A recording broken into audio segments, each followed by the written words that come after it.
It would trouble people. I think it troubles people in the West as well when cost of living crisis starts hitting. At some point, when you look at global supply chains, this is a very different world in 2022 that we operate in versus, say, in 1991 pre-liberalization, when India could afford to stand by non-alignment as it was defined then.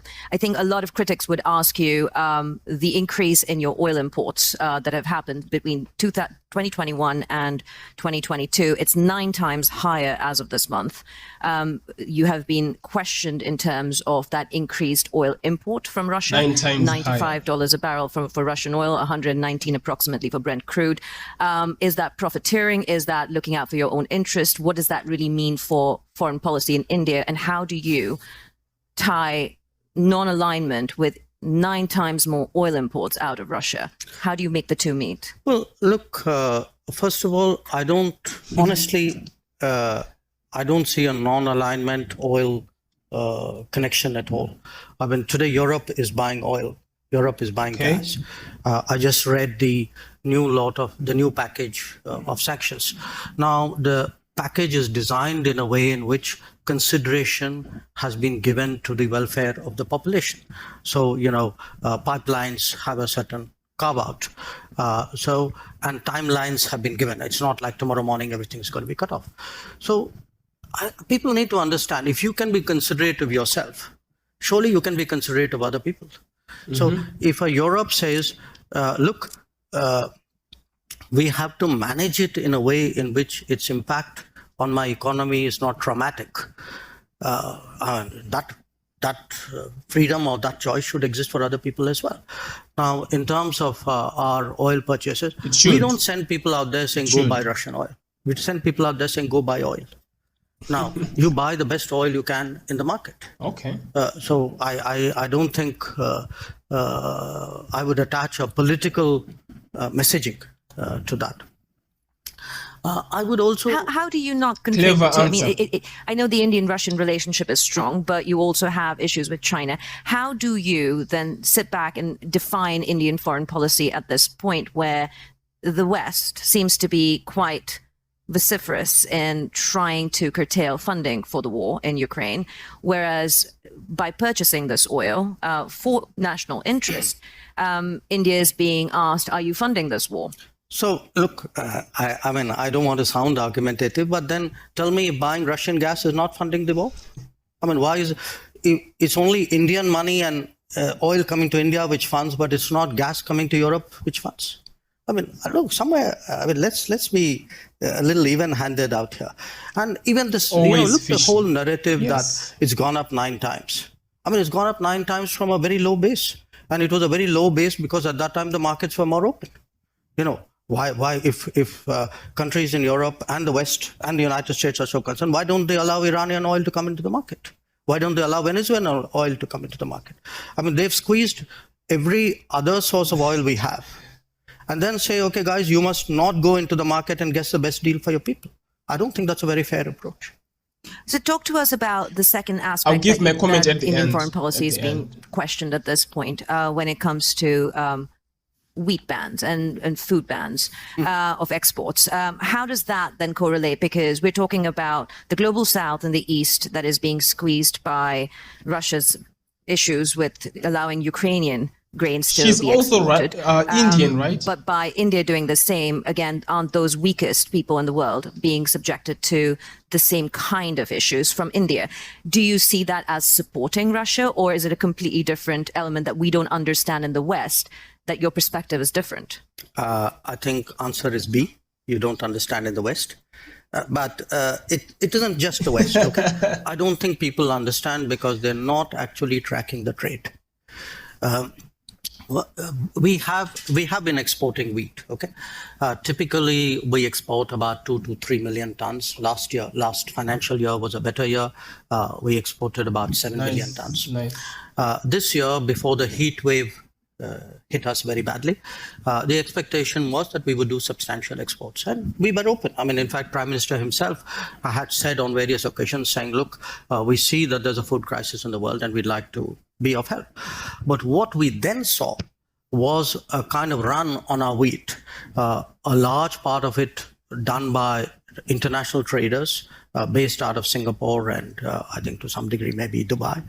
The result was actually the low-income countries, many of whom were our traditional buyers, like our neighbors, Bangladesh, Sri Lanka, Nepal. These are our traditional buyers. Okay.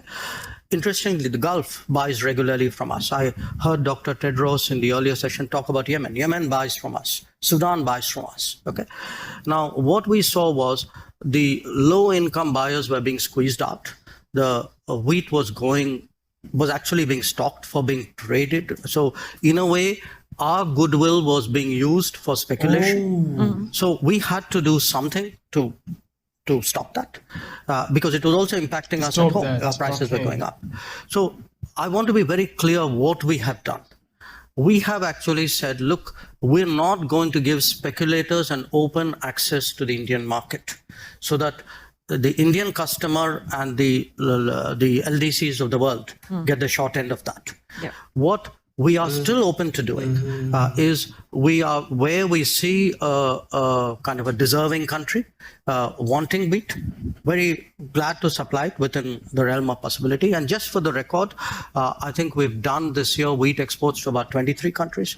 The rate of export this year, if I were to take the same period as last year, my rough sense is it's about 4x. Okay. So actually, it's gone up, and I know in many cases, foreign ministers of some countries have called me up, and we have assured them that they would have access to our markets. So this is all about stopping and curtailing speculation at the end of the day.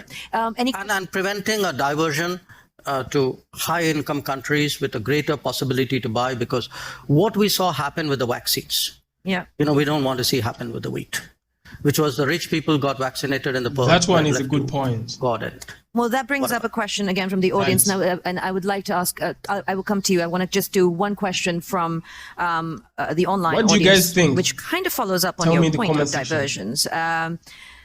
This person's asking, according to the Wall Street Journal, India is becoming a key point for transshipment of Russian oil to bypass sanctions. How does that serve India's foreign policy interests? I don't know. Does whoever wrote that knows what transshipment means? Well, I mean, transshipment is when you get it. No, when you get it and you sell it to somebody else. I've not even heard of anybody in India thinking along those lines. So yes, we do buy. So you're saying the Wall Street Journal report is inaccurate that they're quoting? Politely, yes. Okay. So I can say it less politely, it but is not a conduit to any Russian oil transactions. No, I mean, listen. Please understand the oil markets. There's an enormous shortage of oil. There's a physical shortage of oil. Getting access to oil is difficult. I mean, a country like India would be crazy to get oil from somebody and sell it to somebody else. I mean, this is nonsense. And then sell it. So that is your question answered, and the minister's on the record. Yes, please. If you could stand up, give us your name and a brief question. Konstantin Eggert, freelance journalist from Vilnius, Lithuania. Dr. Jaishankar, with the Indian government essentially ignoring war crimes in Ukraine, not condemning Russia, not doing sanctions, you then expect, I'm totally sorry, I know what I do, with India counting on global support for in its struggle with China, its issues with China.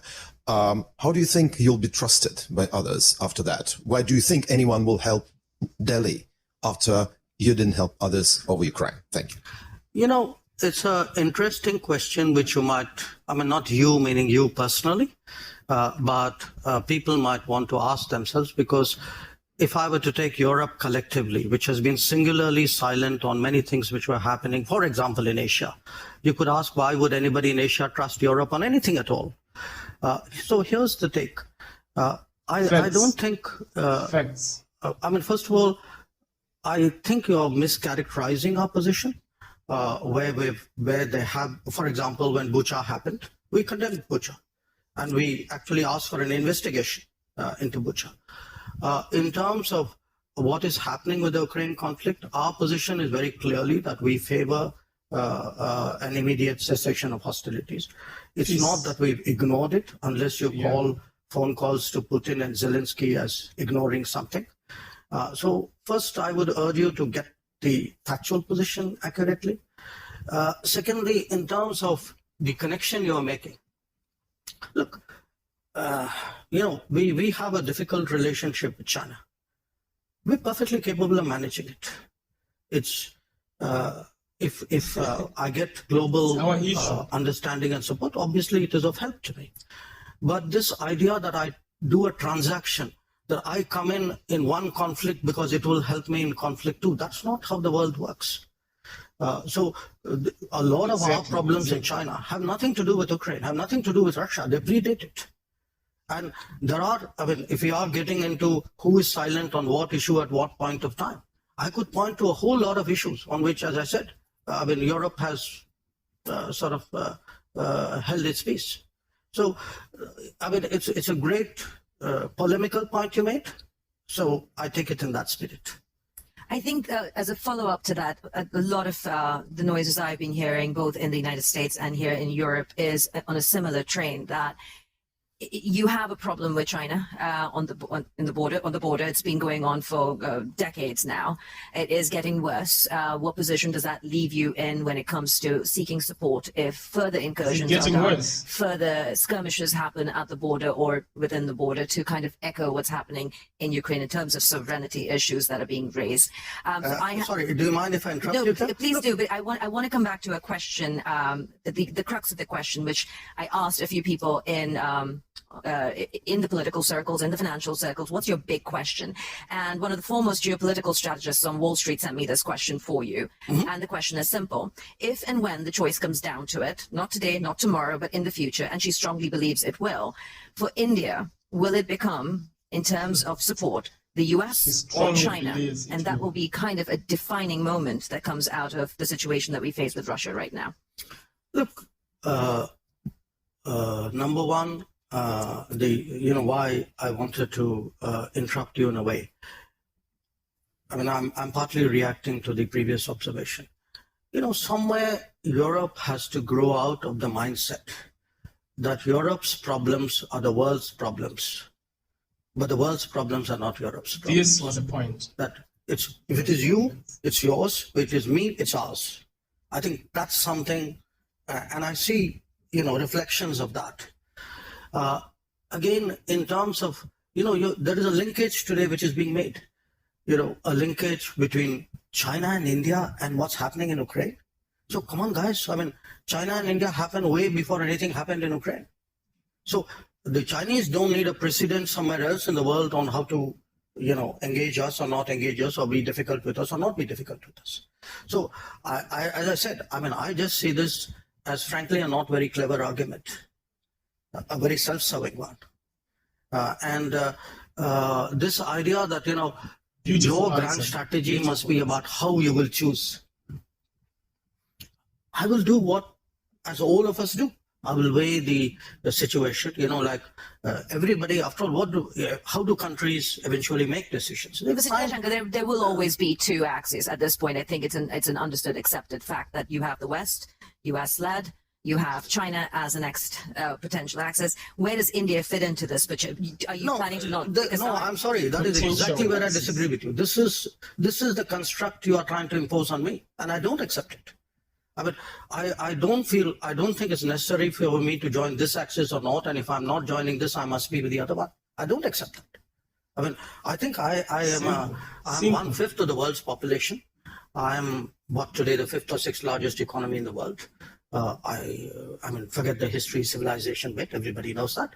But I think I'm entitled to have my own side. I'm entitled to weigh my own interests, make my own choices. And my choices will not be cynical and transactional, but they will be a balance of my values and my interests. There is no country in the world which disregards its interests. So, as a final question, because I know you have to go, and our time has been cut short a little bit by your staff. The coffee break is coming. The coffee break is less important, but your staff is insisting you have meetings. As a final question, then, to leave us with this perspective, as you say, there's a whole part of the world that we are ignoring and the perspectives that we're ignoring. What is India's position on the world stage? Because if you want to talk about 1/5 of the world's population, you cannot also sit on the fence when it comes to foreign policy matters. Non-alignment isn't plausible if you want to take your position on the world stage. What does it look like with 3 years of your government left, approximately? And what of this term? 2 years actually. but- 2 years. Yes. Thank you for the correction. Or even in the next decade or so. What is India's position? Sitting on the fence is not an option to be a world leader. I don't think we're sitting on the fence. Just because I don't agree with you doesn't make me sitting on the fence. It means I'm sitting on my ground. And my ground is actually, what are the big challenges of the world? Okay. Big challenges of the world are climate change. I think I'm very critical to the solution. I can be an exemplar. I can be actually an arena for an enormous leapfrogging of green technologies. Look at terrorism. Look at the emergence of a world order. Look at security. Look at sustainable development goals. I mean, you take any and all of the big challenges of the world, some part of the answer either comes out of India, can be contributed to India. And again, I hate to say, it's a bit like a broken record, but look, a lot of things are happening outside Europe. We have, partly because of climate change, for a lot of humanitarian, natural disasters, humanitarian responses. In our part of the world today, a lot of people look to us to help out. The days when they expected Europe to come, which Europe did at the 2004 tsunami. The difference today is nobody's even thinking of that anymore. So the world is changing, new players are coming, new capabilities are coming, but a new agenda must come. The world cannot be that Eurocentric as it used to be in the past. And who will India play with? Will it be Europe and the US, or will it be China and Russia? Look, they're not exclusionary, but we are a democracy.